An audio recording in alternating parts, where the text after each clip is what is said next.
Go right ahead and continue on with this segment, which is going to be about the WNBA games. So, again, the with the WNBA, now that Caitlin Clark isn't really, competing or playing in these playoff games, a lot of the coverage has sort of fallen off. And a big part of that, I say this every single time, is that the games are on Sunday. These games should not be on Sunday. Yesterday was all right. Like yesterday having these games, yes, it was a great idea to have these games on a Tuesday when there was no NFL football or college football being played.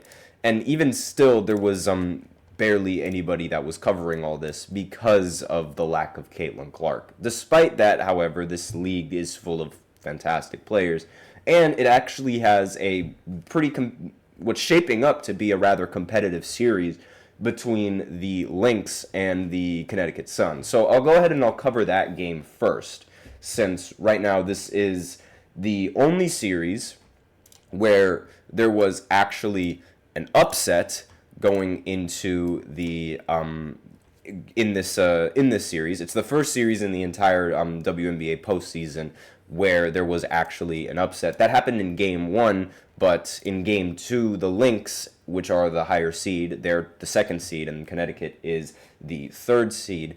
They ended up winning at home, and now the series goes back over. Well, not it doesn't go back, but the series goes to Connecticut in these next 2 games. And I do see your comment in the chat, Nostalgic Nick, but I'm going to finish covering this first before I address it. And so the Lynx, they ended up winning 77-70 at home. They really needed this win because if they ended up falling 2-0 in this series, then Connecticut has 2 home games directly after where they could close out the series. And again, the WNBA playoffs are a best of 5, not a best of 7, for those of you guys who are just tuning in and don't know how the WNBA playoffs work. In the second round, they are best of 5. And it would have been a really bad situation for the Lynx had they lost this game, but they ended up pulling through.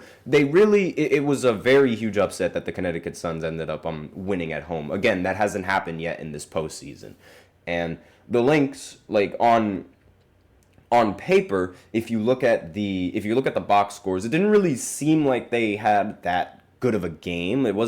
Not many people were in huge scoring sums, but then again, the same can be said about Connecticut and the Sun. It's really like a defensive battle between these two teams because both of these two teams are very, very good defensively, more so than they are offensively, which could shape up to be a very interesting finals matchup depending on who they play against. And again, as I mentioned before, there weren't all that many scorers. Like the leading scorer on the team was Courtney Williams for the Lynx that ended up scoring just 17 points in 28 minutes, which is very, very impressive to say the least. And while it doesn't really look like any individual players were outstanding in this game, the team overall shot very good from 3. They ended up shooting 42% from 3, 45% from the field, which is pretty decent, but you would want a better performance coming in from a lot of these players, especially Nafisa Collier, who ended up forgive me if I messed up that last name, who ended up going 3 for 14 from the field and only ended with 9 points despite playing every single minute of this game. And again, that's not good if you are Minnesota, but at the end of the day, they ended up coming out with a win. Win by a mile, win by an inch, a win is a win. And on the Connecticut Sun side, Alyssa Thomas ended up scoring the most points. She ended the game with 18 points and 10 rebounds in 40 minutes played. Now, the big difference between the Sun and the Lynx in this matchup was the efficiency. The Sun ended up shooting 36% from the field and 25% from 3. They ended up going 5 for 20 from 3. And if you're going 5 for 20 from 3, you're not going to win any playoff series. It's just that simple. They're really a very inconsistent three-point shooting team. And when you take that many threes, you have to make, if they would have made just 3 more three-pointers, then they would have ended up winning the game. And even then, that's not really that efficient, going 8 for 20 from the three-point line. And now the series is going to be played they're going to have 2 home games. It's starting to shape up that Connecticut could actually start make the upset and like make the upset possible and advance into the finals. Now, if the finals is going to be consistent of the Liberty and Connecticut, that is going to be a very huge conflict of interest, because if you guys have been tuning into this podcast for a while, I am a huge fan of New York because, I grew up around near that area. However, now I'm staged in Connecticut because that's where I go to college, and this is a local team, and it's a big conflict of interest, but I'm going to stick with my gut and stick with New York, obviously, because, New York, it's a heck of a town. But aside from that, the next matchup speaking of New York, the next matchup was the Liberty going up against the Aces. This game was very, very close. It ended up coming down to the wire, and Sabrina Ionescu, along with Brenna Stewart, ended up answering the call, which is what they struggled in the finals last year. And like that was really the big story, because this is a finals matchup. Like, this is a finals rematch that we're seeing between the Aces and the Liberty. And the big problem with them was that they couldn't close out. It seems like they've learned from their mistakes of being unable to close out games, and now they're looking to sweep going into the next game, which is going to be held in Las Vegas. And if they can close out the series, then they go to the finals. Now, Sabrina, as I mentioned before, she closed out the game for them, helped close out the game for them. She ended the game with 24 points, 9 rebounds, and 5 assists. Fantastic game coming in from Sabrina. Brenna Stewart was a little bit quiet for most of the game, but she made it count in the end, where she hit really clutch free throws when they desperately needed her to.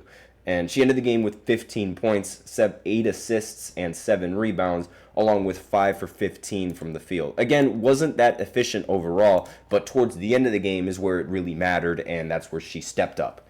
And again, it was also like, Sabrina, she hit this really clutch 2-point jump shot that they desperately needed to take the lead as well.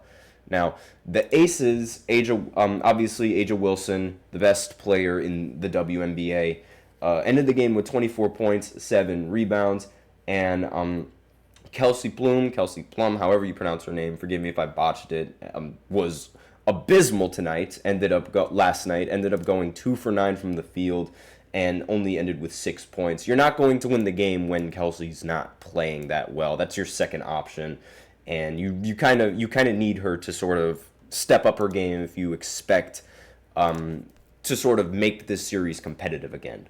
And the efficiency overall, it was pretty decent coming in from the Aces. The Liberty were actually way more inefficient from 3 compared to the Aces, but they were still able to win, which tells you a lot about both sides of the team. Like, I mean, the Aces, they did have a chance to win. It's just they couldn't close out against the Liberty. I think the Liberty have way too many offensive pieces for this system. And that's a wrap up on this segment, just recapping all of these playoff games and addressing the comment from Nostalgic Nick, OKC versus the Knicks as the finals. That's who he has going into the NBA finals before the season starts. And honestly, I have no idea. I'm not really all that high on OKC, mainly because of their lack of experience in the postseason. I do know SGA did outplay Luka Doncic, but the rest of the team didn't really step up to help SGA. So I'm not entirely sure exactly whether or not they're going to make the finals. I don't really think they are, just because of the lack of experience that they have playing in the postseason. Again, this was their first postseason that they made, so obviously there's more to come. But still, like, I do need to see a much better showing from the rest of the team, aside from SGA, because SGA played phenomenally in the postseason. And as for the Knicks, again, not entirely sure how the Karl-Anthony Towns trade is going to mesh with this team, not to mention the fact that the Celtics are coming off of a championship already, and you could argue that the Celtics are more motivated to win now, given all of the offseason drama, Tatum being sat out in the Olympics, Jaylen Brown being snubbed in the Olympics, and like all of these other narratives that could push them to repeat again.